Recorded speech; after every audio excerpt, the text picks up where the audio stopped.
Further in our discussion on fatigue related to military versus airline pilots, as a fighter pilot in the Air Force, I did many ocean crossings. I also flew in combat with a variety of different hours, flip-flopping from day to night, night to day.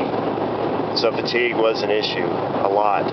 And I crossed the Atlantic once, coasting into Spain. I had to yell at myself to get up to the tanker. I was just so tired.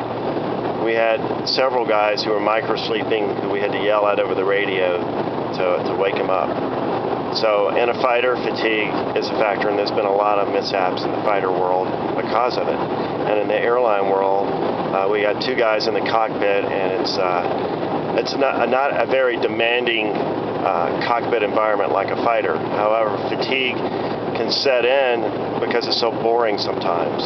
And when you get up at 4 a.m. and commute, and you're not even flying for 8 hours later, and then you're flying a very long duty day, fatigue does set in. So there's ways to mitigate that fact. But you cannot deny that fatigue does not exist, because it does. It doesn't, regardless if they say they are not fatigued or they are, because most folks are fatigued to a certain degree. So you have to learn how to adapt to fatigue.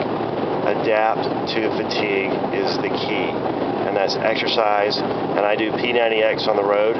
It's a very demanding physical profile, and it took years to work up to even being able to do P90X. I eat nutritiously, and I take supplements and vitamins, fish oil and B vitamins and so forth that I get from my homeopathic doctor, and that has helped me a lot on the road when I'm flying in the airlines. And I know it can help other airline pilots as well who are struggling with fatigue, and the military guy too, who's over in Iraq or Afghanistan flying in combat or having to cross the pond when he's in a fatigue condition.